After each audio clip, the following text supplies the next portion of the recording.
Anong ipinangako niya sa atin?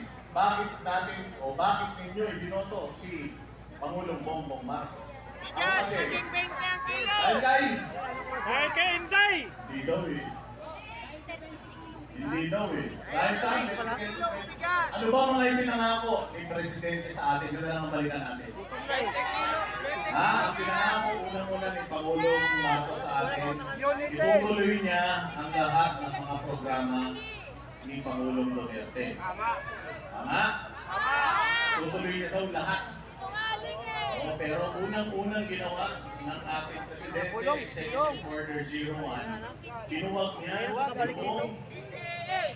EACC, Presidential Anti-Crime Commission. Yung Presidential Anti-Crime Commission, binuo yun ni Pangulong Duterte specific para targetin lahat ng mga pagnanakaw sa Pilipinas, ng mga taga-gobyerno. Anong sabi niya? May ombudsman naman eh. May OWA naman eh. Diba? Yun ang sinabi niya eh. Tinanggal niya yung kagad. So, una pa lang, alam na natin kung ano yung plano nila sa bayan Pilipinas. Alata na masyado! Ang pinag-uusapan natin ngayon, 2025 budget lang. Alam niyo ba na 2024 budget pa lang, mas malaki na ang budget ng DPWH kesa sa education sector. Nasa batas natin na dapat ang pinakamalaking allocation ng budget mapupunta sa education. Pero since 2024 budget, mas malaki na yung budget ng DPWH kesa sa education. At naulit yan, 2025. Sa tingin ba ninyo sa nangyayari sa bayang Pilipinas ngayon, nagnakaw sila 2025 lang? Sa tingin ninyo? Sa tingin ninyo? Sabi hindi ako nagsabi si Kuya nagsasabi, 2023 pa lang daw, ninanakawan na tayo. 2023, 2024, 2025. Tandaan po natin, ang appropriations chairman na po niyan, committee chairman na po niyan, ay si Zaldico na. Siya na po. 3 taon nilang pinagkatiwalaan si Zaldico. Pero ngayon, sinisira nila yung kredibilidad ni Zaldico. Kung wala naman palang kredibilidad si Zaldico, bakit pinabayaan niya siya na mag-asikaso ng mga budget natin sa loob ng 3 taon ng budget ng Pilipinas? Doon pa lang niloloko na nila tayo. Diba? Manluloko Ano talaga mga yan! pinangako sa atin? Pirahin na yan! 1 taon, 1 milyong babae. Naging 22 na lang! Ha? Ilan na? Pirahin na yan! Ilan na? Okay, wala. Wala pa daw ano. Yung totoong numero daw, hindi daw aabot ng 1 milyon. 22 lang! Ano pa? Yung pinangako nila. Healthcare. Legacy daw nila ang healthcare. Budol yan! Pero, ninakaw yung pera ng PhilHealth. Inuwasan mo yung pera sa isip! Ibalik daw yung 60 billion, pero 89 billion yung kinuha nila. Tapos yung 60 billion daw na ibabalik nila, kukunin sa savings ng iba-ibang ahensya. Budol! Kumantakin mo, nagbayad na, nakakuha na sila ng pera na hindi sa kanila, nagbayad pa sila ng hindi rin sa kanila. Yan yung tinatawag na, Doble budol! yan, inisa tayo sa sarili nating mantika. Ano pa, peace and order. May mga sumusukong drugs, pero walang drug lord. Okay ba yun? May mga sumusukong droga, nahuhuling droga, pero walang drug lord. Awas yan! Ha? Ang dami yung sa Alitagtag hanggang ngayon. Wala na. O, pinakamalaking drug hole. Proud na proud sila. Pinakamalaking drug hole sa tanang history ng Pilipinas. Nahuli nila sa administrasyon nila. Sa dagat! Pero walang drug lord. Drugs lang. Paano yun? Doon pa lang, alam na natin, niloloko tayo. Legacy daw nila ang edukasyon. Ilang classrooms ang nagawa nila ngayong taon. 22! Ba't sabi nila si Inday Sara, hindi daw magaling na na DepEd Secretary. Kung sila sa loob ng 1 taon, 22 na classroom lang na pagawa nila, talo sila ni Pastor Kibuloy. Alam niyo ba si Pastor Kibuloy mayroong high school na pinagawa dyan sa Tamayong, sa Davao. Merong isang merong isang lugar dyan, barangay, na sobrang hirap. Hanggang elementary lang ang kayang abutin ng mga estudyante dyan. Ang ginawa ni Pastor Apollo Kibuloy, nagpagawa siya ng eskwelahan, Jose Maria High School.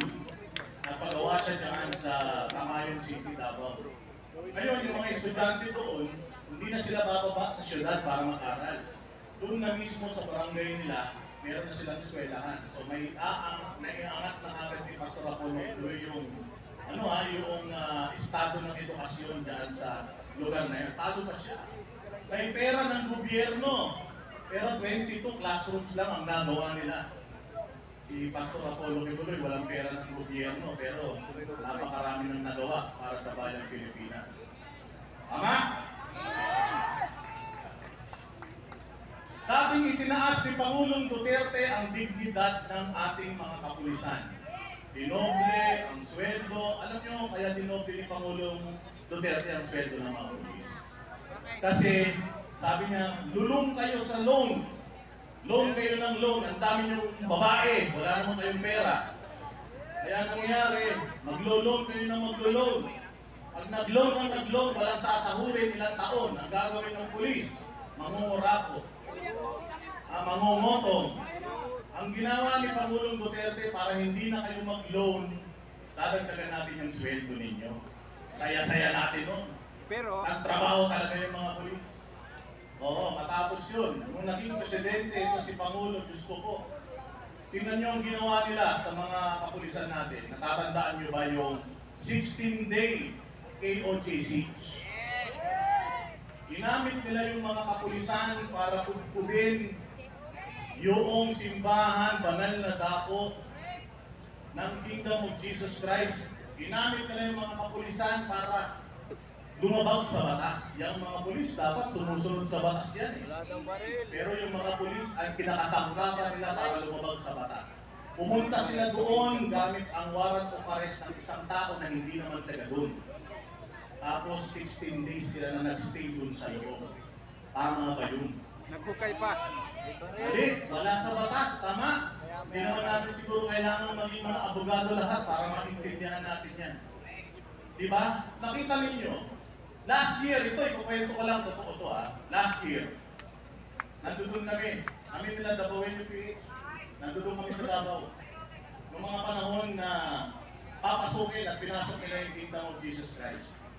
Isang banal na dako, kahit anong relihiyon mo, kahit anong simbahan mo, ang isang banal na dako, hindi mo dapat pwedeng baguhin yan. Kaya Katoliko ka, Muslim ka, basta importante yung isang banal na dako, hindi mo pwedeng baguhin. Anong ginawa nila sa Kingdom of Jesus Christ? Binaboy nila yun sa loob ng 16 na araw. That same month, nagsabi si Pangulong Duterte, Pangulong Marcos, nagsabi siya na nagsona siya 5,500 flood control projects. That same month. Nandun kami sa Davao noon, nung pinangako niya yung 5,500 flood control project. Marami daw siyang napagawa ng mga flood control projects, tapos marami daw silang, sa sobrang wala silang may pagmalaki, pati basura. Pati dami ng basura, pinagmalaki nila doon, ang dami daw nilang nakolekt ng basura. Inaumagahan, umulan ng malakas dito sa Metro Manila, nagbaha sa Metro Manila, hindi lang nagbaha ng tubig, pati basura nagbaha sa Metro Manila. Anong ibig sabihin yan? Karma. Anong sinasabi ng administrasyon ngayon? Hindi daw sangkot si Pangulong Marcos kasi siya ang nagbulgar. Naniniwala ba kayo doon? Ako naniniwala ako na nagbulgar. Panginoon, bakit? Dahil yung lakas ng ulan na yon ang nagpabaha sa Pilipinas ng tubig at ng basura, doon tayo nagsimulang naghanap. Doon tayo nagsimulang magtanong. Nasaan yung flood control? 5,500. Nalaman natin, 1.6 billion per day daw yung ginagastos nila sa flood control. Ang laking pera nun. 1.6 billion per day. Magkano binibigay nila sa Cebu? 5,000. Pagka medyo damage. Tapos, 15,000 kapag sobrang damage. totally damaged. Imagine, 1.6 billion per day, yun lang yung pinamimigay nila. So ito ang ginagawa natin, nagre-reklamo tayo, ito yung mga reklamo natin na gusto nating marinig nilang lahat. Hindi tayo nandito para sabihin, magsilayas na kayo dyan. Kasi ako naniniwala pa rin naman na nanalo siya dyan for a reason. Anong reason? Ba't siya nanalo?